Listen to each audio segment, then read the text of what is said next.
मित्रों नमस्कार, मैं डॉक्टर करतार सिंह आप सभी का हार्दिक अभिनंदन करता हूं, हृदय से स्वागत करता हूं। आज हम बात करेंगे उत्तर प्रदेश में संस्कृत के प्रवक्ता के सिलेबस की। तो मूल रूप से उत्तर प्रदेश में माध्यमिक शिक्षा द्वारा संस्कृत में जो प्रवक्ता की भर्ती निकाली गई है उसके सिलेबस का आज हम मूल रूप से विश्लेषण करेंगे कि संस्कृत विषय में किस ढंग से सिलेबस का मूल रूप से विभाजन किया गया है, कैसे हम उसकी तैयारी करेंगे, किस ढंग से हम मूल रूप से उन तथ्यों को निकाल करके लेके आएंगे। उन सभी का एक विश्लेषण आज हम मुख्य रूप से आज किसी छोटी सी क्लास में करने की कोशिश करेंगे। तो सबसे पहले हम देखते हैं पाठ्यक्रम जो प्रवक्ता का है संस्कृत का, उसकी व्याख्या कर रहे हैं। मूल रूप से हम भली भांति जानते हैं कि कई खंडों में इस पाठ्यक्रम का विभाजन किया गया है। विभिन्न प्रकार के खंडों में इस पाठ्यक्रम का विभाजन किया गया है। हर खंड में अलग से मार्किंग की गई है, हर खंड में अलग से नंबरों का निर्धारण किया गया है। तो किस ढंग से हम उसका मूल रूप से उसकी एक रणनीति तैयार करेंगे, कैसे हम उसका एक विश्लेषण करेंगे, मूल रूप से आज इसी विषय पर हम चर्चा करेंगे। सबसे पहले हम प्रथम खंड की यदि हम बात करते हैं, पहले खंड की यदि हम चर्चा करते हैं तो खंड क में साहित्य का जो परिचय है उसमें गद्य पद्य एवं नाटक से संबंधित हमारे जो प्रश्न होंगे उनका विश्लेषण आज हम आपके साथ करने की कोशिश करेंगे। मूल रूप से प्रश्नों की चर्चा हम बाद में करेंगे, पहले केवल ये देख रहे हैं कि मूल रूप से इन खंडों में किस किस चीज़ का वर्णन किया गया है और किस ढंग से प्रश्न बनते हैं। ठीक है, तो सबसे पहला हमारा जो पार्ट है मूल रूप से साहित्य का पार्ट है। साहित्य में लिखा हुआ है कि निम्न ग्रंथों के निर्धारण अंकों के आधार पर शब्दार्थ, सूक्तियों के भावार्थ, शब्द का व्याकरणात्मक टिप्पणी, चरित्र चित्रण तथा ग्रंथकर्ता के परिचय। मतलब इन मूल रूप से जो विषय लिए गए हैं इन विषयों के आधार पर केवल और केवल जो है वो प्रश्न बनेंगे। ठीक है, यदि हम सबसे पहले मूल विषय की बात करते हैं तो मतलब सबसे पहले हम शब्दार्थ की बात करेंगे। ठीक है, उसके बाद हम चर्चा करेंगे सूक्तियों की। तो जैसे मान लीजिए कोई भी एक विषय आपके सामने लग गया, कोई भी एक पुस्तक लगा दी। ठीक है, जैसे मान लो यहाँ पर लिखा हुआ है पहली पुस्तक हम कादम्बरी की बात करते हैं। कादम्बरी की बात करें तो कादम्बरी में मूल रूप से सबसे पहले तो हमें ये पता होना चाहिए कि कादम्बरी के रचनाकार कौन है। ठीक है, फिर जब हम कादम्बरी की बात करते हैं, कादम्बरी के रचनाकार की बात करते हैं, हमें पता चल गया कि कादम्बरी के रचनाकार जो है वो बाणभट्ट है। फिर उससे संबंधित हम चर्चा करेंगे। ठीक है, बाणभट्ट के जीवन परिचय का पूर्ण रूप से हम विश्लेषण करेंगे। जो बाणभट्ट का जीवन परिचय है उसकी हम चर्चा करेंगे। बाण के जीवन काल का हम वर्णन करेंगे, बाण की कृतियों का हम वर्णन करेंगे। कंप्लीट जब बाण की कृतियों का वर्णन हो जाएगा, बाण की शैली का वर्णन हो जाएगा, बाण के समय का वर्णन हो जाएगा, उसके बाद हम कादम्बरी के मूल भाग पर जाने की कोशिश करेंगे। फिर हमें देखना है कि भाई कादम्बरी जो है वो कादम्बरी के कितने पार्ट यहाँ पर लगे हुए हैं, कादम्बरी का कौन सा भाग हमारे सिलेबस का विषय है। ठीक है, क्योंकि साफ सुथरे शब्दों में लिखा हो कि कादम्बरी का जो है वो कथामुख भाग लिया गया, तो हमें पता होना चाहिए कि कादम्बरी कितने भागों में विभक्त है। कादम्बरी का कथामुख भाग है, उसकी कहानी कहाँ से कहाँ तक आती है, फिर कादम्बरी के दूसरे भाग की कहानी कहाँ तक आती है, कादम्बरी कितने भागों में विभक्त है, ये सारी चीज़ों का हमें आभास होना चाहिए, इन सारी चीज़ों का हमें ज्ञान होना चाहिए। इसकी चर्चा हम करेंगे यहाँ पर। जब हम पढ़ेंगे, विश्लेषण करेंगे तो मूल रूप से हम इसकी चर्चा करेंगे। केवल यहाँ मैं सिर्फ आपको ये बताने की कोशिश कर रहा हूँ कि हम केवल कई बार ऐसा होता है कि कादम्बरी को देख लेते हैं, बाणभट्ट की कादम्बरी, ये हमने नहीं पता कि भाई कादम्बरी का कौन सा भाग लगा हुआ है। पुस्तकों के माध्यम से हम तैयारी करते हैं, अच्छी बात है, लेकिन कादम्बरी में कई जगह ऐसा होता है कि सुकनाश उपदेश ही लगा होता है। ठीक है, हमने कई बार ऐसा सोचा है कि चलो कादम्बरी का सुकनाश उपदेश लगा हुआ है तो उस सुकनाश उपदेश को हम ठीक ढंग से देख लेते हैं, उसकी हमने 100% तैयारी कर ली, परंतु उसके मूल विषय वस्तु को हमने छोड़ दिया, उसके बेस को हमने छोड़ दिया। तो ठीक है, कादम्बरी का सुकनाश उपदेश आपका पार्ट है, आपके सिलेबस का पार्ट है, पढ़ना चाहिए, लेकिन उससे पहले उसका परिचय भी तो आपको पढ़ना चाहिए ना। कादम्बरी कितने भागों में विभक्त है ये भी तो आपको पढ़ना चाहिए ना। कादम्बरी के कथामुख भाग की कहानी कहाँ से कहाँ तक जाती है वो भी पढ़ना चाहिए। फिर सवाल पैदा होगा कि जब हमारे सुकनाश उपदेश ही लगा हुआ है तो हम पहले पार्ट को क्यों पढ़ें, या हमारे दूसरा पार्ट लगा हुआ है तो हम पहले पार्ट को क्यों पढ़ें। यहाँ पर सवाल ये बनता है, आपको पढ़ना पड़ेगा, इसलिए पढ़ना पड़ेगा क्योंकि उसमें से तो एक क्वेश्चन बन रहा है, क्या उसके बेस में से सवाल नहीं बन सकता। उसका जो मूल बेस है, उसका जो मूल आधार है, प्रश्न तो वहाँ से भी बनेगा ना। इसलिए उन दोनों तीनों चीज़ों को हमें मिक्स करके लेकर के चलना है। ठीक है, फिर उसमें से विभिन्न प्रकार की सूक्तियाँ कौन कौन सी हैं, जो मूल तथ्य निकल करके आते हैं, मूल कथन निकल करके आते हैं, उन सूक्तियों का आपको विश्लेषण करना है। और हमें ये भी देखना है कि ये सूक्तियाँ किसने किससे और कब कही है, किस संदर्भ में सूक्ति कही गई है, प्रसंग क्या था इस सूक्ति के कहने के पीछे। ठीक है, तर्क क्या दिया गया था इस सूक्ति के कहने के पीछे। तो यदि ये स्टोरी हमारे समझ में आ जाती है, ये कहानी हमारे पूर्ण रूप से समझ में आ जाती है, तो मुझे लगता है कि बहुत आसानी से हम पूर्ण रूप से सिलेबस का विश्लेषण भी कर लेंगे और हमारी तैयारी भी कर लेंगे। सिर्फ और सिर्फ मैं ये बात बताने की कोशिश कर रहा हूँ कि किस ढंग से हम इसकी तैयारी करते हैं। कई बार हमने कहा कि चलो ठीक है, पुस्तक देखी हमने, उस पुस्तक का जो पार्ट लगा हुआ है उसको हमने पढ़ लिया, परंतु केवल उस पुस्तक के उस अंश को पढ़ने से समस्याओं का समाधान नहीं होने वाला। इसलिए समस्याओं का समाधान नहीं होने वाला, क्योंकि वो मूल जो विषय था वहां पर वो आपने पढ़ लिया, ठीक है, प्रश्न का उत्तर भी उसमें से आपको मिल गया यहाँ पर, लेकिन उससे इतर भी बहुत सी चीजें हैं जो शुरू में प्रारंभिक चीजें आती हैं, यानी उसकी भूमिका में आती हैं। कई बार हम ऐसा होता है कि उस भूमिका का हम अध्ययन ही नहीं करते, जो मूल पार्ट लगा हुआ उसकी हमने चर्चा कर ली, कथामुख भाग है उसको हमने पूरा पढ़ लिया, लेकिन उसकी जो भूमिका पार्ट है, भूमिका का जो भाग है, उसका तो हमने अध्ययन ही नहीं किया। तो बंधु, उस भूमिका के भाग का भी अध्ययन आपको करना है, क्योंकि बहुत सी चीज़ें उस पुस्तक में से, उस पुस्तक का जो पार्ट होता है, उसका जो विषय होता है, उसकी जो मूल विषय वस्तु होती है, उसका जो कथानक होता है, उसका जो कलेवर होता है, वो सारी की सारी चीज़ें कहीं ना कहीं उसमें से विश्लेषित हो जाती हैं। यानी प्रारंभ में ही बहुत सी चीज़ें जो होती हैं पूर्ण रूप से उसका एक व्यापक विश्लेषण तैयार किया जाता है, इसलिए हमें उस भाग के बारे में विचार करना है, ठीक है। उसके भूमिका भाग को भी पढ़ना है, किस चीज़ का उसमें वर्णन किया जाता है, उसकी शैली क्या है, उसकी भाषा शैली क्या है, उसकी रूपरेखा क्या है, इन सारी चीज़ों का वर्णन किया जाता है। निष्कर्ष के रूप में मैं सिर्फ ये बताने की कोशिश आपको कर रहा हूँ कि केवल और केवल जो है, जो पार्ट हमारे सिलेबस का है, जो यहाँ पर रेखांकित किया गया है, केवल उसी को पढ़ लेने से समस्याओं का समाधान नहीं होगा। उससे इतर भी, उससे आगे पीछे की चीज़ों का भी ध्यान पूर्ण रूप से हमें रखना है। सूक्तियों की हमें चर्चा करनी है, न सिर्फ सूक्ति की चर्चा करनी है, बल्कि सूक्ति किसने, किससे और कब कही, किस संदर्भ में कही गई थी, उसकी पृष्ठभूमि क्या थी, इन सारी चीज़ों का यदि हम आकलन कर लेंगे तो फिर न सिर्फ एक सूक्ति बल्कि पूर्ण रूप से वो सब समस्याओं का समाधान अपने आप ही होता चलेगा। तो इन सारी चीज़ों का वर्णन हम करेंगे, इन सिलेबस की हम चर्चा करेंगे। नल चंपू की हम बात करते हैं, नल चंपू के प्रथम उच्छ्वास की हम बात करेंगे यहाँ पर, ठीक है। तो जब हम नल चंपू की चर्चा करेंगे तो सबसे पहले तो हमें ये पता होना चाहिए कि भाई नल चंपू जो है वो कृति किसकी है, रचना किसकी है, ठीक है। सामान्य रूप से कई बार हम क्या होते हैं कि नल चंपू का अंदर से पूरा अध्ययन कर जाएंगे, ठीक है, पूरा अध्ययन उसका कर जाएंगे, एक एक शब्द को, एक एक चीज़ का हम पूर्ण रूप से आकलन कर लेंगे, उसकी व्याख्या कर लेंगे, रट लेंगे, सब कुछ कर लेंगे वहाँ पर। लेकिन जब बात चलेगी यहाँ पर कि नल चंपू के रचनाकार कौन है, उसके बारे में थोड़ा सा, अरे इसके बारे में तो हमने सोचा ही नहीं। नॉर्मल सी चीज़ें लिखा है, जहाँ आपके नल चंपू लिखा होगा वहाँ उसका रचनाकार त्रिविक्रम भट्ट भी लिखा होगा, पढ़ भी लेंगे, सबकी बात नहीं कर रहा, ठीक है। आपको लगेगी तो सामान्य सी छोटी छोटी प्रक्रिया, कौन ऐसा बच्चा होगा जो नल चंपू को पढ़ लेगा और रचनाकार को नहीं पढ़ेगा? बहुत से शिक्षार्थी हैं, बहुत लोग हैं जो नल चंपू को पढ़ लेंगे, ठीक है, क्योंकि हर दिन हमारे सामने इस तरह की समस्याएं आती हैं। लेकिन जब सवाल पूछा जाएगा कि त्रिविक्रम भट्ट कौन थे या इनकी कृति कौन सी थी, तो फिर हम पीछे हट जाएंगे। पूर्ण रूप से जब आप नल चंपू का अध्ययन करेंगे तो आपको पहले, उससे पहले त्रिविक्रम भट्ट का भी अध्ययन करना है। आपको यह भी देखना है कि चंपू काव्य क्या होता है। आपने सिर्फ पढ़ लिया कि ये गद्य होता है, ये पद्य होता है, दोनों को मिला दिया तो चंपू होता है। इसकी रूपरेखा कहाँ से प्रारंभ होती है आपको ध्यान रखना है, प्रारंभ कहाँ से होता है आपको ध्यान रखना है, पृष्ठभूमि क्या है इसकी आपको ध्यान रखना है, पहले दर्शन कहाँ होते हैं चंपू काव्य के आपको ध्यान रखना है। क्योंकि ये सारी चीज़ें जब तक हम इनका विश्लेषण नहीं करेंगे, जब तक इन सारी चीज़ों का हम अध्ययन नहीं करेंगे, इनको आत्मसात नहीं करेंगे, तो केवल एक त्रिविक्रम भट्ट और केवल एक नल चंपू को पढ़ लेने से समस्याओं का समाधान नहीं हो जाएगा, ठीक है। हो सकता है आप विद्वान लोग, विदुषी लोग इत्तेफाक न रखें मेरी बातों से, लेकिन सच्चाई यह है कि केवल और केवल उसके एक अंश मात्र को पढ़ लेने से पूर्ण रूप से जो हम तैयारी चाहते हैं, जो हम एक टॉप की तैयारी चाहते हैं, कम से कम उस स्थिति में तो हम नहीं पहुंच पाएंगे। इसलिए उसका एक व्यापक दृष्टिकोण आपको ध्यान रखना है। नल चंपू के बारे में पढ़ना है, चंपू काव्य के बारे में पढ़ना है, चंपू का प्रारंभ कहाँ से होता है ये हमें पढ़ना है, त्रिविक्रम भट्ट ने किस ढंग से इसका विश्लेषण किया ये हमें पढ़ना है, कहानी किस प्रकार से नल और दमयंती की जो कहानी कैसे नैषधीय चरितम से भिन्न है ये हमें पढ़ना है, क्योंकि वो सारी चीज़ें कहीं न कहीं मैच करती है। यदि आप केवल त्रिविक्रम भट्ट के नल चंपू को पढ़ना चाहते हैं तो मुझे लगता है, ये मेरा व्यक्तिगत दृष्टिकोण है, हो सकता है आप इत्तेफाक न रखें इसमें, यदि आपको नल चंपू पढ़ना है तो मुझे लगता है कि आपको श्रीहर्ष के नैषधीय चरितम का भी अध्ययन करना पड़ेगा। और नैषधीय चरित्र में जो कहानी है वो कहाँ से कहाँ तक के मिलती है और नल चंपू की जो कहानी है वो कहाँ से कहाँ तक मिलती है, दोनों का एक तुलनात्मक, एक समीक्षात्मक अध्ययन करेंगे तो नल चंपू अपने आप ही क्लियर हो जाएगा सारी चीज़ें।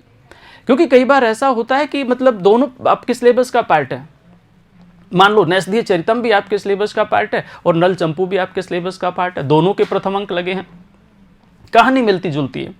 लेकिन वहाँ जब कोटेशंस आती हैं, वहाँ जब लोकोक्ति आती है, सूक्ति आती है, कथन आता है, कोई चीज़ आती है, तब पता चलता है, फिर चिंतन करते हैं कि भाई ये नल चंपू की थी या फिर ये नैषधीय चरितम की थी, क्योंकि दोनों की स्टोरी तो सेम ही चलती है। तो इसलिए जब हम उसका तुलनात्मक अध्ययन कर लेते हैं, शिक्षण विधि का भी पार्ट है तुलनात्मक अध्ययन, तो जब हम उसका तुलनात्मक अध्ययन कर लेंगे तो मूल रूप से सारी शंकाओं का समाधान हो जाएगा कि इसकी कहानी यहाँ से यहाँ तक चलती है और नैषधीय चरितम की कहानी जो है वो अंतपूर्ण रूप से कहीं न कहीं एक निश्चित बिंदु तक पहुँचती है। यदि आप विश्लेषण करेंगे, यदि आप अध्ययन करेंगे तो आपको पता चलेगा कि नल चंपू की कहानी में और नैषधीय चरितम की कहानी में काफ़ी अंतर दिखाई देगा, क्योंकि नैषधीय चरितम जहाँ पूर्ण परिपाक को प्राप्त होता है, नल चंपू की स्टोरी तो ऐसी लगती है जैसे मान लो बीच में ही रहेगी, वो तो ऐसा लगता है कि नल चंपू तो पूरा ही नहीं हुआ। ठीक है, उन्होंने जितने उच्छ्वास लिखने चाहिए थे वहाँ पर 7 उच्छ्वास तक वो पहुँचे, लेकिन पूर्ण रूप से ऐसा लगता है कि स्टोरी जो है वो तो रह गई।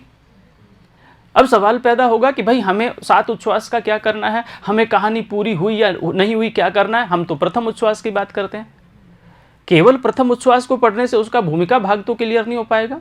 ठीक है, प्रथम उच्छ्वास में जो सूक्ति आएंगी वो आप कर लेंगे, प्रथम उच्छ्वास में जो कैरेक्टर हैं, जो पात्र हैं, चरित्र चित्रण जो आएगा वो हम कर लेंगे, क्योंकि यहाँ पर चरित्र चित्रण की भी हम चर्चा करते हैं। अब यदि हम बात करें शिशुपाल वध की, तो शिशुपाल वध का जो प्रथम सर्ग है उसी की हम चर्चा करते हैं। शिशुपाल वध का पहला सर्ग है, मूल रूप से हमें पहला सर्ग पढ़ना चाहिए, हम पहले ही सर्ग की चर्चा करेंगे। जब हम पढ़ेंगे तो मूल रूप से हम पहले सर्ग की चर्चा करें, लेकिन जब पहले सर्ग की चर्चा करेंगे तो इसके अतिरिक्त हमें ये जान लेना चाहिए कि महाकवि माघ के शिशुपाल वध नामक जो महाकाव्य है इसमें कितने सर्ग हैं, हमें पता होना चाहिए।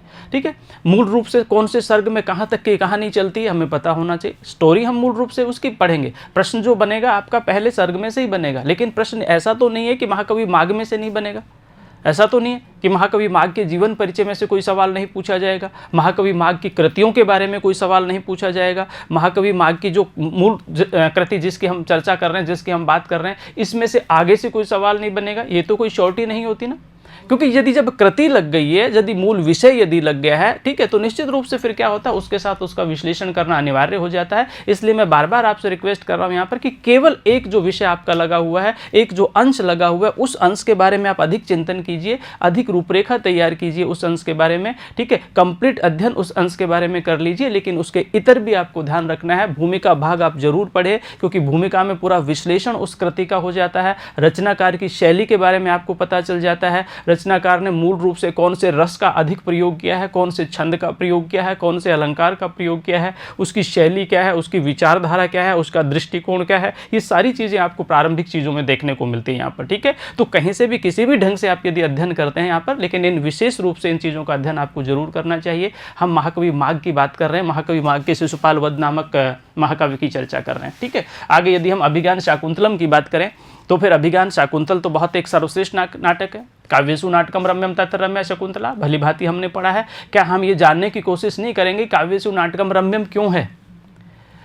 भाई जितने भी काव्य हैं उनमें नाटक सबसे ठीक है। सूक्ति को आपने रट लिया, वर्षों से आप पढ़ते आ रहे हैं, आज भी पढ़ रहे हैं, आगे भी पढ़ेंगे, आने वाली पीढ़ियां भी पढ़ेंगी। काव्यसु नाटकम रम्यम तत्र रम्या शकुंतला, क्या हम इसका विश्लेषण करने की कोशिश नहीं करेंगे कि क्यों सारे काव्यों में हमने नाटक को सबसे रमणीय बना दिया यहाँ पर? क्या इससे सवाल नहीं बनता? बनेगा, निश्चित रूप से बनेगा। ठीक है, ठीक है, पिछले 2 साल से 4 साल से यदि सवाल नहीं बना तो ऐसा थोड़ी होता कि आगे भी ये परंपरा जारी रहेगी। निश्चित रूप से कि हमें कुछ नवाचार करना है, कुछ नई चीज़ें सोचनी है, लीक से हटकर के चीज़ें सोचनी है, तब जाकर के पूर्ण रूप से एक व्यापक दृष्टिकोण जो है वो हम 100% तैयारी को साथ लेकर के चलते हैं। तो आपको ये भी देखना है कि क्यों नाटक सबसे रमणीय हो जाता है, आपको ये भी देखना है कि नाटक में ऐसा कौन सा तत्व है जो अन्य चीज़ों से उसको इतर करता है। बाकी मूल रूप से हम 6 तत्वों की बात करते हैं, लेकिन नाटक में हम 7वें तत्व की भी चर्चा करते हैं, नाटक में हम अभिनय की भी चर्चा करते हैं, नाटक में हम अभिनेता की भी चर्चा करते हैं। ठीक है, तो क्यों वो सबसे अलग हो जाता है, उसकी क्या ऐसी रूपरेखा है, क्यों हम उसका रंगमंच पे प्रयोग कर सकते हैं, क्यों दूसरी चीज़ों का रंगमंच पे प्रयोग नहीं कर सकते? सारी चीज़ों का विश्लेषण करना पड़ेगा, क्योंकि जब एग्जाम होता है तो केवल और केवल हमारी इस क्वालिटी को चेक नहीं करता कि आपने कितना तैयार किया है, वो एक व्यापक दृष्टिकोण से देखा जाता है कि इसके पीछे आपकी जो नॉलेज है वो कितनी वृद्ध है, कितनी व्यापक नॉलेज आपकी रही है। इन सारी चीज़ों का आकलन आपको करना पड़ता है। तो हमें काव्यों में नाटक रमणीय है ये भी देखना है।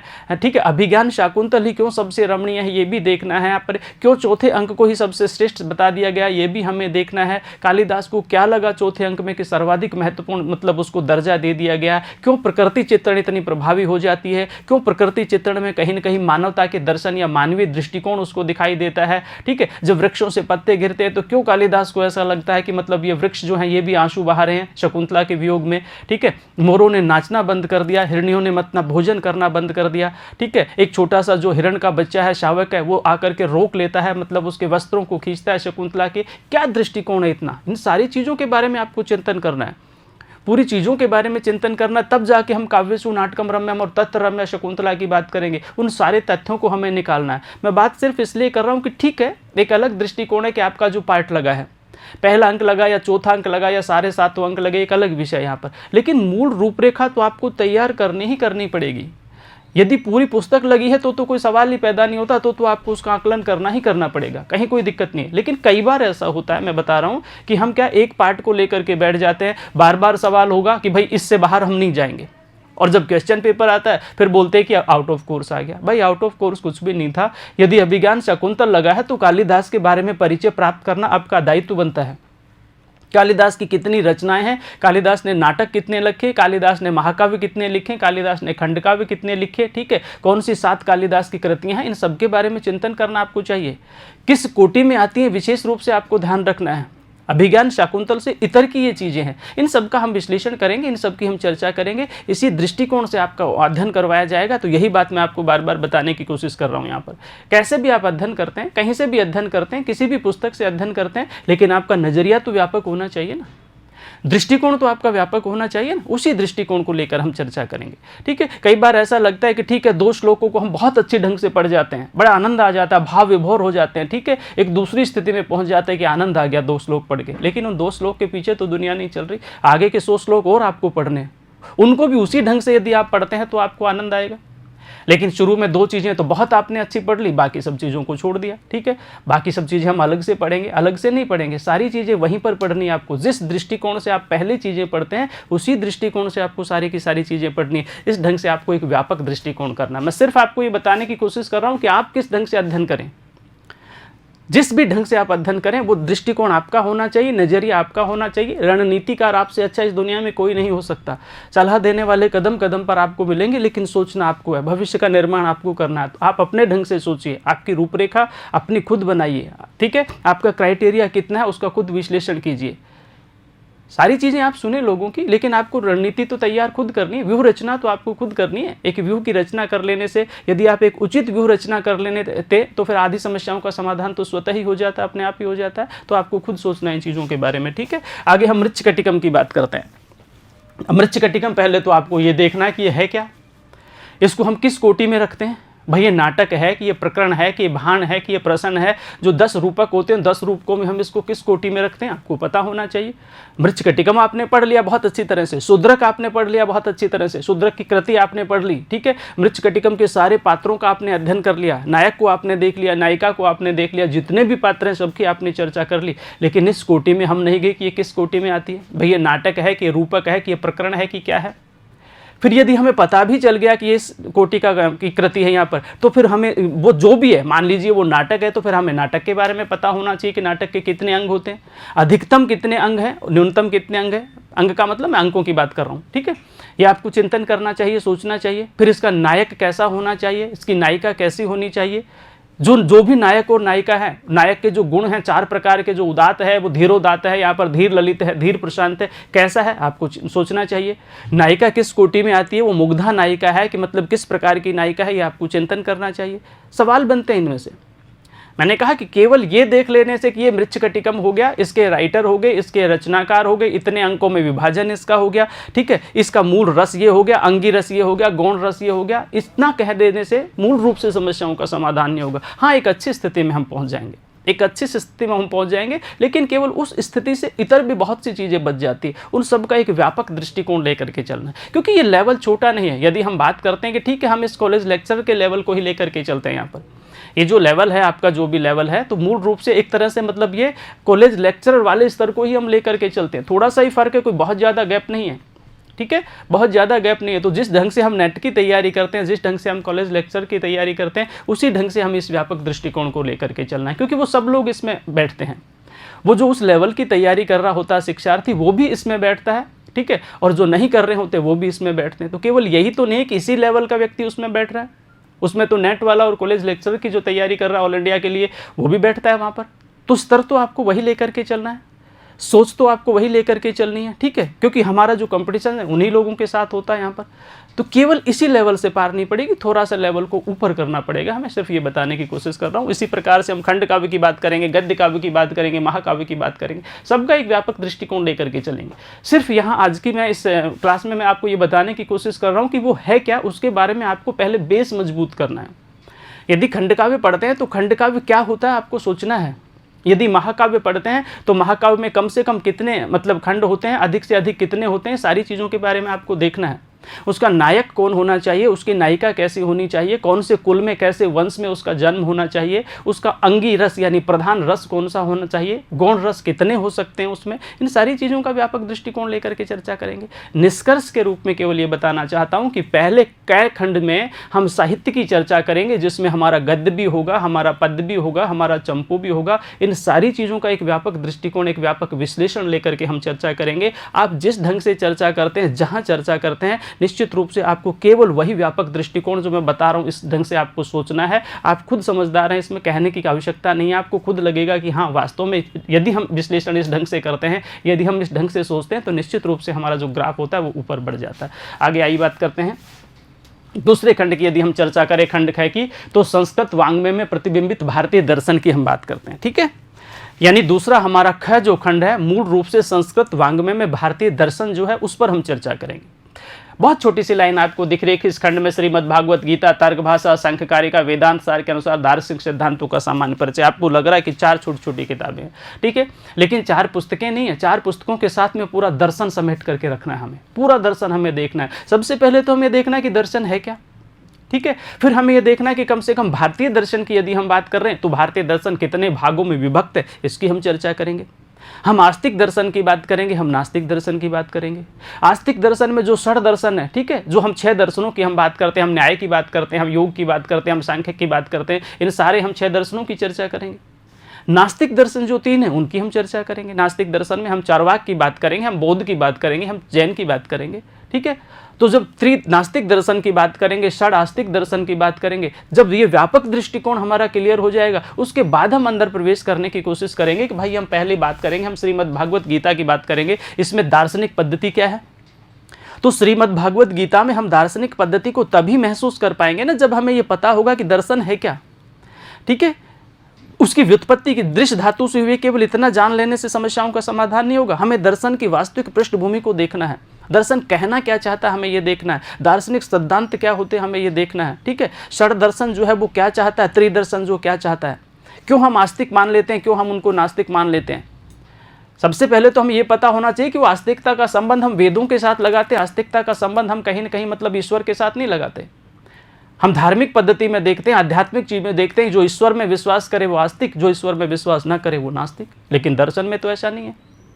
दर्शन में तो हम वेद से लगाते हैं सारी की सारी चीजें, जो वेद में विश्वास करे वो आस्तिक, जो वेद का विरोधी हो वो नास्तिक। ये चीजें आपको देखनी है। और क्यों वेद का विरोध किया इन लोगों ने, ठीक है, क्यों मतलब समर्थन किया इन लोगों ने, आस्तिक वालों ने कैसे समर्थन कर दिया, नास्तिक वालों ने कैसे मतलब इसका विरोध कर दिया। कोई ना कोई प्रमाण तो दिए होंगे, कोई तथ्य तो दिए होंगे, कोई तर्क तो दिए होंगे। सारी चीज़ों का विश्लेषण आपको करना है। केवल श्रीमद् भागवत गीता में जो दृष्टिकोण है उसी से पार नहीं पड़ेगी, ठीक है। उसके अंदर भी आपको प्रवेश करना है। कंप्लीट कई विद्यार्थी शिक्षार्थी श्रीमद् भागवत गीता को पढ़ लेते हैं, फिर सवाल किया जाए कि श्रीमद् भागवत गीता जो है, ठीक है, उसके बारे में क्या है, वो मूल कृति उसकी क्या रही है, वो कहाँ का अंश है, किससे लिया गया है, सवाल फिर नहीं बनता है यहाँ पर, ठीक है। देखना है आपको, विश्लेषण करना, हम चर्चा करेंगे। जब हम मूल रूप से क्लास पढ़ाएंगे तो सारी चीज़ों के एक विश्लेषण, एक व्यापक दृष्टिकोण से हम चर्चा करेंगे। तर्क भाषा की यदि हम बात करते हैं, ठीक है, हमें ये देखना है कि ये किसका पार्ट है। यदि हम तर्क भाषा की बात करते हैं, केशव मिश्र की हम बात करते हैं यहाँ पर, ठीक है, अन्नम भट्ट की हम बात करते हैं, तर्क संग्रह की बात करते हैं, तर्क भाषा की बात करते हैं, तो आपको ये देखना है कि ये पार्ट किसका है। बहुत से शिक्षार्थी को ये समझ में नहीं आता कि ये न्याय का पार्ट है कि वैशेषिक का पार्ट है। तो पहले तो हमें ये देखना है कि षड दर्शन में न्याय क्या है और वैशेषिक क्या है, न्याय के क्या सिद्धांत है, वैशेषिक के क्या सिद्धांत है। फिर हमें ये देखना है कि तर्क भाषा न्याय का पार्ट है कि वैशेषिक का पार्ट है, ठीक है। इन सारी चीज़ों के बारे में विश्लेषण करना, इन सारी चीज़ों के बारे में एक व्यापक दृष्टिकोण आपको लेकर के चलना, ठीक है। वेदांत सार की बात करेंगे, वेदांत के प्रमुख सिद्धांतों की बात करेंगे। तो विभिन्न प्रकार से जो हम चर्चा कर रहे हैं उन सारे सिद्धांतों की हम चर्चा करेंगे। यहाँ पर वेदांत सार की बात करेंगे कि वेदांत पाठ क्या है, योगी सदानंद ने वेदांत सार में क्या कह दिया है, ठीक है। मूल रूप से हम चर्चा करेंगे अज्ञान क्या है, आक्षेप क्या है, विक्षेप क्या है, विवर्त क्या है, सारी चीज़ों की हम चर्चा करेंगे। वेदांत सार में मूल रूप से योगी सदानंद ने जो वर्णन किया, वेदांत यानी वेदों का अंतिम पार्ट है, उसी का तो मूल रूप से चित्रण किया गया उस वैदिक प्रक्रिया की। अज्ञान किसे कह दिया गया, विवर्त क्या किसे कह दिया गया, वस्तु में अवस्तु का आरोप क्या है, यहाँ पर ये रस्सी क्या है, रस्सी में सांप की स्थिति क्या है, इन सारी चीज़ों का व्यापक विश्लेषण करेंगे तो आसानी से, मुझे लगता है कि बहुत आसानी के साथ समस्याओं का समाधान हो जाएगा। हम ख पाठ की बात कर रहे थे, हम दर्शन की बात कर रहे थे। खंड गय की यदि हम चर्चा करेंगे तो खंड गय हमारा मूल रूप से है जो काव्य शास्त्र का है, ठीक है। तो हमें भली भांति पता है काव्य शास्त्र क्या होता है। काव्य में मूल रूप से जो शास्त्रीय तथ्य हैं, ठीक है, जो शास्त्रीय लक्षण है, उन सब की हम समीक्षा करेंगे। लेकिन मोटे तौर पर हमारे सिलेबस में मूल रूप से लिखा हुआ है कि साहित्य दर्पण एवं काव्य प्रकाश के अनुसार, ठीक है, काव्य लक्षणों की चर्चा करेंगे, काव्य का प्रयोजन क्या है, शब्दों की वृत्तियां क्या है, ध्वनि क्या है, रस क्या है, निम्नलिखित चीजों की बात करेंगे, फिर हम अलंकारों की चर्चा करेंगे। लेकिन मैं आपसे निवेदन करता हूं, ठीक है, आप साहित्य दर्पण की चर्चा करेंगे, आप मूल रूप से काव्य प्रकाश की चर्चा करेंगे, ठीक है। विश्वनाथ ने क्या कहा, आप इन सारी चीजों का व्यापक दृष्टिकोण लेकर के चलेंगे, ठीक है। मम्मट ने क्या कहा, इन सारी चीजों का व्यापक दृष्टिकोण लेकर के चलेंगे। लेकिन सोचिए कि जब उस लेवल पर हम जाएंगे, जब हम प्राध्यापक की तैयारी कर रहे होते हैं, तो केवल इन जो पुस्तक में लिख दिया गया कि जो सिलेबस का पार्ट है साहित्य दर्पण और मूल रूप से मतलब काव्य प्रकाश लिख दिया, केवल इन 2 ही पुस्तकों का यदि हम अध्ययन करेंगे, तो इसके साथ में किन लोगों ने उसका खंडन किया, किन लोगों ने उसका मंडन किया, किन्होंने समर्थन किया, ठीक है, किन्होंने विरोध किया, परवर्ती आचार्यों ने इनके बारे में क्या कहा, सारी चीजों को लेकर के चलना पड़ेगा। क्योंकि जब तक इन सारी चीजों को लेकर के नहीं चलेंगे, तब तक मूल रूप से समस्याओं का समाधान नहीं होगा। ठीक है, एक व्यक्ति ने काव्य का लक्षण लिख दिया, ठीक है, साहित्य दर्पण के अनुसार हम काव्य की बात कर लेंगे, ठीक है, और काव्य प्रकाश के अनुसार हम बात कर लेंगे। लेकिन भामे ने क्या कहा, ये क्या हमें नहीं सोचना पड़ेगा? विश्वनाथ ने क्या कहा, हमें सोचना नहीं पड़ेगा क्या? ठीक है, अन्य विद्वानों ने क्या कहा, हमें देखना नहीं पड़े, सबको साथ लेकर के चलना पड़े। जितने भी काव्य शास्त्रीय आचार्य हुए हैं, जिन लोगों ने लक्षण ग्रंथों की चर्चा की है, जिन लोगों ने लक्षण ग्रंथों पर कार्य किया है, ठीक है, जिन लोगों ने मूल रूप से काव्य शास्त्रीय ग्रंथों की चर्चा की है, उन सब के व्यापक दृष्टिकोण को हमें लेकर के चलना पड़ेगा, सभी को हमें साथ लेकर के चलना पड़ेगा। सिर्फ यहाँ मैं बताने की कोशिश कर रहा हूँ कि बहुत से शिक्षार्थी ऐसे होते हैं कि उस जो सिलेबस में जो बिंदु लिख दिए गए, उन बिंदुओं से इतर जाने की कोशिश नहीं करते। उन बिंदुओं से इतर आपको जाना पड़ेगा। आप कंप्लीट साहित्य दर्पण को रट करके डाल दीजिए, आप कंप्लीट काव्य प्रकाश को रट करके डाल दीजिए, लेकिन साहित्य दर्पण और काव्य प्रकाश के साथ साथ अन्य जितने भी आचार्य हैं, अन्य जितने भी काव्य शास्त्रीय आचार्य हैं, उन सब के बारे में आपको चिंतन करना पड़ेगा। ठीक है, जितने सिद्धांत उन सारे सिद्धांतों की चर्चा करनी पड़ेगी आपने। क्यों मतलब किसी ने शब्दार्थों काव्य कह करके छोड़ दिया, क्यों किसी ने ननु शब्दार्थों काव्यम कह दिया, कौन शब्द को काव्य मानता है, कौन अर्थ को काव्य मानता है, कौन शब्द और अर्थ को काव्य मानता है। जब इन सारी चीज़ों का विश्लेषण जब तक नहीं हो जाएगा, तब तक मूल रूप से हम अंतिम बिंदु तक नहीं पहुँच पाएंगे। ठीक है, ठीक है, हाँ, साहित्य दर्पण हमें पढ़ना है, बिल्कुल व्यापक दृष्टिकोण को लेकर के पढ़ना है। काव्य प्रकाश हमें पढ़ना है, क्योंकि जब हम काव्य शास्त्रीय लक्षणों की चर्चा करेंगे और साहित्य दर्पण और काव्य प्रकाश नहीं होगा, तो वो तो बात ही अधूरी रह जाएगी, क्योंकि ये तो बेस है। लेकिन इस बेस के साथ अन्य विद्वानों की सोच क्या रही है, अन्य विद्वानों ने किस ढंग से इसका खंडन किया, अन्य विद्वानों ने कौन से विद्वानों ने इनका मंडन किया, सबको हमें लेकर के चलना पड़ेगा। ठीक है, हमें ध्वनि के सिद्धांतों को भी हमें पढ़ना पड़ेगा, हमें रस गंगाधर की विचारधारा भी पढ़नी पड़ेगी, हमें साहित्य दर्पण की विचारधारा भी पढ़नी पड़ेगी, अन्य आचार्यों की बात भी हमें पढ़नी पड़ेगी, खंडन और मंडन भी हमें पढ़ना पड़ेगा, तब जाकर के मूल रूप से समस्याओं का समाधान होगा। तो मैं आपको सिर्फ आज की इस क्लास में ये बताने की कोशिश कर रहा हूँ कि अपने जो एरिया है, आपकी जो सोच है, इसको व्यापक बना करके चलिए, आपकी इस सोच को व्यापक बना करके चलिए। जब तक आप इस सोच को वृद्ध नहीं कर देंगे, इसको व्यापक नहीं कर देंगे, समस्याओं का समाधान नहीं होने वाला। ठीक है, आप सोचते होंगे कि ठीक है, यहाँ पर ये 4 बुक हमारे पास उपलब्ध है, ये हम पढ़ लेंगे। ठीक है, बहुत से आजकल सोशल मीडिया पे विभिन्न प्रकार के संसाधन उपलब्ध है, उनसे पढ़ लेंगे, लेकिन सारी चीज़ें कहीं नहीं मिलने वाली, ध्यान रखना, सारी चीज़ें कहीं नहीं मिलने वाली, सारी चीज़ें आपके पास खुद हैं। यहाँ पर आप खुद अपनी रणनीति तैयार कीजिए। कई जगह ऐसा होता है कि ठीक है, ये लगा दिया कि अभिज्ञान शाकुंतल का चौथा अंक, अभिज्ञान शाकुंतल का चौथा अंक, ठीक है, चौथे अंक में किसी भी पुस्तक में 10 श्लोक दे दिए, 15 श्लोक बहुत महत्वपूर्ण दे दिए। ठीक है, लेकिन जब आप विश्लेषण करने बैठते हैं, जब आप मूल कृति को उठाते हैं, अभिज्ञान शाकुंतल की टेक्स्ट बुक को उठाते हैं और देखते हैं कि यहाँ पर इसमें से जो 10 श्लोक दिए थे, उनमें से 3 श्लोक तो किसी अन्य अंक के मिल जाते हैं। यहाँ पर ये सच्चाई है। ठीक है, मैं किसी एक चीज़ का आक्षेप नहीं कर रहा, ये हकीकत है, ऐसा होता है। ठीक है, तो इसलिए निश्चित रूप से आपका दायित्व बनता है कि आप टेक्स्ट बुक की तैयारी कीजिए, उसको लीजिए, मूल पुस्तकों को लीजिए, मूल पुस्तकों को आधार बनाकर आप उनका विश्लेषण कीजिए। हाँ, फिर ये बाकी चीज़ें हेल्प बुक के रूप में यदि आपके पास है तो आप इनका समर्थन कीजिए। लेकिन ये निर्णय तो आपको ही करना पड़ेगा कि जो कंटेंट उपलब्ध करवाया गया है, जो चीज़ें उपलब्ध करवाई गई है, जो विषय वस्तु आपके पास है, कहीं न कहीं वो हमारे मूल सिद्धांतों के साथ, मूल विषय के साथ मैच भी करती या नहीं करती, देखना पड़ेगा हमें। इन सारी चीज़ों का विश्लेषण कौन करेगा, आपको खुद करना है। ये तैयारी आपको खुद अपने ढंग से करनी है। अलंकारों की हम चर्चा करेंगे, विभिन्न प्रकार के अलंकारों की हम चर्चा करेंगे। ठीक है, अलंकार जब हम पढ़ेंगे तो हम भामे के सिद्धांतों की चर्चा करेंगे। ठीक है, भामे ने क्यों मतलब अलंकारों के बारे में इतना व्यापक दृष्टिकोण दे दिया? क्या ऐसा नहीं था इससे पहले अलंकार नहीं थे? अलंकार तो उनसे पहले भी थे। ठीक है, अलंकार तो विभिन्न प्रकार से हमें पड़ता है। अग्नि पुराण में तो बहुत प्रकार का उल्लेख अलंकारों का किया गया है, तो फिर क्यों हम भामे को ही इतना महत्व देते हैं? बहुत सारी की सारी चीज़ें, बहुत फैक्ट है इनके पीछे हम बात करेंगे। करेंगे। तो मूल रूप से हम बात कर रहे थे खंड मतलब गय की, जिसमें हम काव्य शास्त्रीय सिद्धांतों की चर्चा करेंगे, और जो घय हमारा खंड है इसमें भाषा विज्ञान और व्याकरण की चर्चा करेंगे। ठीक है, तो भाषा विज्ञान और व्याकरण से संबंधित जितने सवाल बनते हैं सबका एक व्यापक दृष्टिकोण आपको लेकर के चलना है। सबसे पहले हमें भाषा को देखना है कि भाषा क्या है। ठीक है, फिर भाषा के साथ साथ हमें मूल रूप से उसकी लिपि कौन सी है इस पर हमें देखना है, किस ढंग से उस लिपि का उद्भव हुआ है, कहाँ से उसका उद्भव हुआ है, ये दृष्टिकोण आपको देखना है। भाषा के परिवारों के बारे में आपको मूल रूप से देखना है कि पूरे विश्व की भाषाओं को हमने कितने परिवारों में बांट दिया। ठीक है, और परिवारों में बांटा तो आधार क्या रहा था, ये सारी चीज़ें आपको देखनी है और निश्चित रूप से इसका विश्लेषण आपको करना है। पारिवारिक आधार एक अलग होता है यहाँ पर, ठीक है, आकृति मूलक एक आधार अलग होता है। फिर पारिवारिक आधार ज़्यादा बेटर है या आकृति मूलक आधार ज़्यादा बेटर है, आपको देखना है। आकृति में तो सिर्फ और सिर्फ उसकी आकृति को ही आधार बनाया गया, लेकिन पारिवारिक में तो बाकायदा वंश परंपरा चलती हुई आ रही है। ठीक है, तो क्यों इतना बड़ा परिवार हो गया? फिर मूल रूप से हमें भारोपीय परिवार के ऊपर आना है।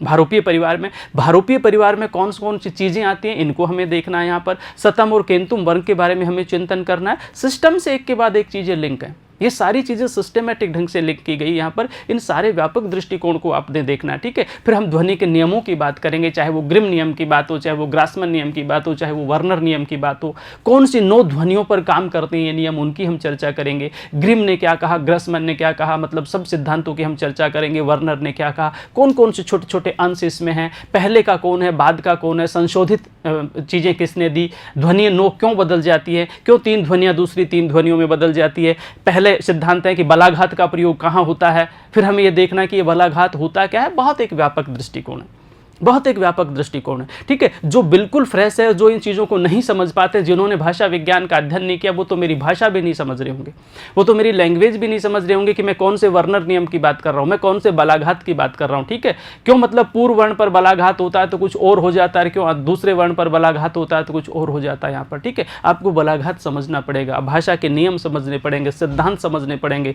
भाषा परिवर्तन के कारण समझने पड़ेंगे, अर्थ की दशाएं पढ़नी पड़ेंगी, अर्थ विस्तार क्या होता है, अर्थ संकोच क्या होता है, अर्थादेश क्या होता है, क्यों किस तरह से अर्थ का विस्तार होकर एक व्यापक दृष्टिकोण में कुछ शब्द चले गए, क्यों पहले एक व्यापक दृष्टिकोण था लेकिन आज एक निश्चित बिंदु पर आकर के रुक गए, क्यों अर्थ संकोच हो गया, क्यों अर्थादेश हो गया। पहले कोई एक शब्द किसी और चीज के लिए चलता था, आज कालांतर में वो शब्द किसी दूसरे चीज के लिए चल गया था। असुर इसका सबसे बड़ा उदाहरण है। ठीक है, तो ये सारी चीजें आपको समझनी पड़ेगी, तब जाकर भाषा विज्ञान की बहुत गहराई में हम उतर पाएंगे। और ये कोई एक दिन का खेल नहीं है, ये कोई एक दिन का खेल नहीं है। ठीक है, ये अर्थ विस्तार को समझना, अर्थ संकोच को समझना, अर्थादेश को समझना ये पुस्तकों के माध्यम से नहीं हो सकता। ये कहीं न कहीं आपको खुद इसका निर्णय लेना पड़ेगा, किस ढंग से आप तैयारी करते हैं, किन लोगों के साथ जुड़ के आप तैयारी करते हैं, किस लेवल पर आप तैयारी करते हैं, सारी चीज़ें आपको देखनी पड़ेंगी। ठीक है, इसलिए भाषा विज्ञान के बारे में एक व्यापक दृष्टिकोण आपको लेकर के चलना है। फिर हम प्रत्ययों की चर्चा करेंगे, विभक्तियों की चर्चा करेंगे। एक मूल रूप से लिखा गया है कि लघु सिद्धांत कौमुदी के आधार पर, ठीक है, और कौमुदी के आधार पर सभी कारकों की हम बात करेंगे। तो कई बार ऐसा होता है कि हम पुस्तक जो पढ़ते हैं या जो भी, ठीक है, मैं किसी पर आक्षेप नहीं कर रहा, लेकिन कई बार ऐसा होता है कि जैसे आपने कारक प्रकरण कहीं से पढ़ लिया, ठीक है, अब वो कारक प्रकरण आपको देखना है, वो आपको देखना है कि ये कारक प्रकरण का आधार क्या है। भाई कारक प्रकरण तो लघु सिद्धांत कौमुदी में भी है, और कारक प्रकरण तो मध्य सिद्धांत कौमुदी में भी है, कारक प्रकरण तो सिद्धांत कौमुदी में भी है। ठीक है, आपके सिलेबस का पार्ट क्या है? यदि मध्य सिद्धांत कौमुदी लगी हुई है आपके, तो आपको मध्य सिद्धांत कौमुदी को ही आधार बनाना है। और यदि लघु सिद्धांत कौमुदी का आधार है तो फिर सामान्य सी प्रक्रिया, लघु सिद्धांत कौमुदी जो आप वर्षों से पढ़ते पढ़ाते रहे वही आपका आधार होगा। लेकिन बाय द वे यदि सिद्धांत कौमुदी आपका सिलेबस का पार्ट है यहाँ पर, तो सिद्धांत कौमुदी और मध्य सिद्धांत कौमुदी और लघु सिद्धांत कौमुदी में तो वेरिएशन आ जाएगा, परिवर्तन आपको दिखाई देगा यहाँ पर। लेकिन वो परिवर्तन उसको दिखाई देगा जब उस तह में जाने की कोशिश करेगा। आपने जो कारक प्रकरण पढ़ा है, नमः स्वस्ति स्वाहा स्वधा अलम वसट योगाच, आपने पढ़ लिया और आपने ये नहीं देखा कि ये किसका पार्ट है। क्या ये लघु सिद्धांत कौमुदी के अकॉर्डिंग है, क्या ये सिद्धांत कौमुदी के अकॉर्डिंग है, क्या ये मध्य सिद्धांत कौमुदी के अकॉर्डिंग है? ये निर्णय कौन करेगा? पुस्तकें तो नहीं करेगी। पुस्तक में तो लिख दिया कि सिलेबस जो भी है, प्राध्यापक का सिलेबस ये है और इसके आधार पर ये तैयारी है। मूल विषय वस्तु के साथ तो आकलन आपको ही करना पड़ेगा। ठीक है, उसमें लिखा हुआ 100% वो सिलेबस को आधार बनाया होगा, 100% उन लोगों ने रिसर्च किया होगा, 100% उन लोगों ने रिसर्च किया होगा। लेकिन निश्चित रूप से देखना तो आपको पड़ेगा कि क्या वो सही है, क्या वो सही है, क्या उसका आधार लघु सिद्धांत कौमुदी है या क्या उसका आधार मध्य सिद्धांत कौमुदी है, ये देखना पड़ेगा। यदि नहीं देख पाएंगे आप तो आपको जो परोसा जाएगा आप उसी भोजन को लेकर के खा करके ग्रहण करके उठ जाएंगे यहाँ पर। और मूल रूप से मुझे नहीं लगता कि ये चीज़ें सही है। यहाँ पर निर्णय आपको करना, मैं सिर्फ और सिर्फ आपको एक हिंट देने की कोशिश कर रहा हूँ कि जब आप उच्च शिक्षा का अध्ययन करते हैं, जब आप हाई लेवल का अध्ययन करते हैं, ठीक है, जब एक विस्तृत रूप को लेकर के अध्ययन करते हैं तो सारी चीज़ों का बारीकी से आपको चिंतन करना है। किसी भी व्यक्ति के ऊपर ये सारी चीज़ें नहीं छोड़ देनी है, जिम्मेदारी नहीं छोड़ दी कि ठीक है इस पुस्तक में लिखा हुआ है तो वो सही होगा, 100% वो सही होगा, ठीक है। लेकिन यदि 1% गलत होगा तो आपके पास तो दूसरा जीवन रिसर्च करने के लिए नहीं है, ठीक है। वो संशोधन कर लेंगे, उसमें संशोधन लिखा, पहले पन्ने पे लिख दिया, किसी त्रुटि के लिए लेखक को प्रकाशक जिम्मेदार नहीं है, अगले एडिशन में संशोधन कर लिया जाएगा, लेकिन आपके पास तो संशोधन करने का जीवन नहीं आएगा, दोबारा नहीं आएगा। सोचना आपको, मेरी बात पर गौर करना, ठीक है। हम बात कर रहे हैं खंड घ की, जिसमें भाषा विज्ञान और व्याकरण की हम चर्चा करते हैं। अगले खंड में हम रचना और पारिभाषिक शब्दों की बात करते हैं, ठीक है। संस्कृत सुभाषित एवं सूक्तियों का परिज्ञान। सुभाषित क्या है? सुंदर भाषण जो हैं, जो सूक्तियां हैं, वहां पर उनका ज्ञान आपको रखना है, उनका अर्थ आपको ध्यान रखना है और ये कहां से उद्धृत हैं विशेष रूप से आपको ध्यान रखना है, ठीक है। विशेष रूप से आपको ध्यान रखना है कि क्यों कहा गया ऐसा। कथन आगे हितम मनोहारी से दुर्लभम वचन, भाई आपको ध्यान रखना है कि हितकारी और मन को हरने वाले वचन बहुत ही दुर्लभ होते हैं। सामान्य सी प्रक्रिया याद है सबको, सामान्य सी प्रक्रिया सबको याद है कि हितकारी और मन को हरने वाले वचन बहुत ही दुर्लभ होते हैं। स्थिति आपको याद रखनी है, क्योंकि पेपर आपको देना है, आपको स्थिति देखनी है कि किसने किससे और कब कहा था, पृष्ठभूमि क्या बनती है, भूमिका क्या बनती है, कौन आता है यहाँ पर, किसको भेजा गया है, ठीक है, कौन लौट करके आता है, ठीक है, ये कहाँ का समाचार लेकर के आया है, कि अपने कौन से राजा को व्यक्ति कह रहा है, कौन वनेचर, इस सारी चीज़ों के बारे में आपको विचार करना है। आप समझ गए मैं क्या कहने की कोशिश कर रहा हूँ, ठीक है। लेकिन ये चीज़ें तब होंगी जब आप उसका विश्लेषण करेंगे, आप उसका अध्ययन करेंगे, व्यापक रूप से उस स्टोरी को समझने की कोशिश करेंगे, तब इन समस्याओं का समाधान होगा। इसलिए मूल रूप से आपको केवल और केवल ऊपर ऊपर की चीज़ें नहीं पढ़नी है, बल्कि विश्लेषण करना है, गहराई में जाना है, वास्तविक दृष्टिकोण को देखना है यहाँ पर। फिर नाटक में प्रयुक्त पारिभाषिक शब्दों का हम प्रयोग करेंगे। ये वाक्य परिवर्तन सामान्य से प्रक्रिया, जैसे पारिभाषिक शब्द है। अब पारिभाषिक शब्द होते क्या है भाई? विभिन्न प्रकार की चीज़ें नाटक में आएंगी। नाटक में आ गया कि भाई जर्जर क्या होता है बताइए आप लोग, तो आपको विश्लेषण करना पड़ेगा, ध्यान रखना पड़ेगा कि जर्जर क्या होता है, ठीक है। नाटक में जर्जर का प्रयोग कहाँ हुआ? विभिन्न प्रकार की चीज़ें, केवल एक नहीं है यहाँ पर, ऐसे नाटक में विभिन्न प्रकार की चीज़ें आएंगी कि भाई ये जर्जर क्या होता है, ये मतवारिणी क्या होती है, आपको ध्यान रखना है, ठीक है। ये जनांतिकम क्या होता है, आपको ध्यान रखना है। आत्मगतम क्या होता है, विचार करना है। स्वगतम क्या होता है, प्रकाशम क्या होता है, बहुत सी चीज़ें नाटक में पारिभाषिक आएंगी। तो जब हम उसमें मूल रूप से मतलब भरत मुनि के नाट्य की बात हम करेंगे तो केवल इतना ही कह के नहीं छोड़ देंगे, विभाव अनुभाव या विचारी भाव संयोगाद रस निष्पत्ति, केवल यहीं से पार नहीं पड़ेगी। सारे पारिभाषिक शब्दों को देखना पड़ेगा, जितने भी शब्द है, चाहे मैंने जर्जर की बात बताई, चाहे मैंने मतवारिणी की बात बताई, ठीक है, विभिन्न प्रकार की चीज़ें, सब चीज़ों का चिंतन करना पड़ेगा। ये पारिभाषिक शब्द ये हैं क्या, क्यों जर्जर कह दिया गया उसको, ठीक है, क्यों उसको मतवारिणी कह दिया गया है, सारी चीज़ें आपको देखनी पड़ी। कोई एक विषय वस्तु नहीं है। जनांतिक का मैंने प्रयोग किया, जनांतिक क्या होता है, अपवारित का मैंने प्रयोग किया, अपवारित क्या होता है, ठीक है। इन सब चीज़ों के आपको विश्लेषण करना पड़ेगा और ये व्यापक विश्लेषण करेंगे, हम सब चीज़ों का विश्लेषण करेंगे, ठीक है। कुछ चीज़ें ऐसी होती हैं जो समझने से समझ जाएंगे, अपने आप समझ में आ जाएंगी, लेकिन कुछ चीज़ें ऐसी होंगी जो किसी की बताने से समझ में आएंगी। जहाँ आपका संपर्क होता है, जिन अच्छे लोगों से आपकी मुलाकात होती है, आप पढ़िए, ठीक है, निश्चित रूप से, क्योंकि आपका अंतिम उद्देश्य क्या है, उस चीज़ को तैयार करना है, उस लेवल पर जाना है। कहीं से भी साम दाम दंड भेद करके आपको ये नीतियाँ इकट्ठी करनी है, एकत्रित करने हैं विषय वस्तु को, और अच्छे लोगों के संपर्क में आकर निश्चित रूप से अपने लेवल को ऊपर उठाने की कोशिश करनी है। हम बात कर रहे हैं अगले खंड की, रचना और परिभाषा, जिसमें शब्दों के ज्ञान की हमने बात की है। इस तरह से मूल रूप से आपका जो सिलेबस है ये विभिन्न टुकड़ों में बांटने की कोशिश की है। आपके सिलेबस को विभिन्न इकाइयों में बांटने की कोशिश की है, आपके सिलेबस को विभिन्न टुकड़ों में विभाजित करने की कोशिश की है। इसलिए पूर्ण रूप से विभाजित किया गया कि एक एक पार्ट को आप ठीक ढंग से अपने ढंग से तैयार कीजिए, ठीक है। एक केवल गद्य और पद्य की आपने तैयारी कर ली, तो जब आप गद्य पद्य की तैयारी करते हैं तो कंप्लीट गद्य पद्य और चंपू की तैयारी उसमें आप कर लीजिए, ठीक है। पिछले सालों के पेपर उठा करके देखिए, न सिर्फ आपके स्टेट के बल्कि ऑल इंडिया के पेपर्स को उठा करके देखिए, क्योंकि कालिदास तो आपका भी वही था, हमारा भी वही था, और किसी तीसरे स्टेट वाले का भी वही है, ठीक है। किस ढंग से सवाल पूछा गया, किस ढंग से व्यापक दृष्टिकोण लिया गया, इन सारी चीज़ों को लेकर के आपको चिंतन करना, आपको अध्ययन करना है। आज के इस क्लास में निष्कर्ष के रूप में मैंने सिर्फ और सिर्फ आपको ये बताने की कोशिश की है कि केवल आपसे अच्छा रणनीतिकार, आपसे अच्छा व्यूह रचना करने वाला इस दुनिया में कोई नहीं हो सकता। जो व्यक्ति खुद तैयारी करता है उससे बढ़िया प्लानिंग कोई कर ही नहीं सकता। आपकी प्लानिंग आपको खुद करनी है, आपकी विषय वस्तु का चयन आपको खुद करना है, आपकी रूपरेखा का निर्धारण आपको खुद करना है। मैटर जहाँ से उपलब्ध होता है, जिस ढंग से उपलब्ध होता है उसका इकट्ठा कीजिए, उसका चयन कीजिए, ठीक है। मूल विषय वस्तु को सिलेबस के साथ मैच कीजिए, उसको मिलाइए, ठीक है, और फिर यूनिट बांट करके अपने अपने ढंग से उसका विश्लेषण, उसकी तैयारी करने की कोशिश कीजिए। निश्चित रूप से आपको सफलता मिलेंगी। हमारी शुभकामनाएं आपके साथ है। एक बार पुनः आप सबका मेरे साथ जुड़ने के लिए हार्दिक अभिनंदन, हृदय से स्वागत, ढेर सारी शुभकामनाएं। थैंक यू, धन्यवाद।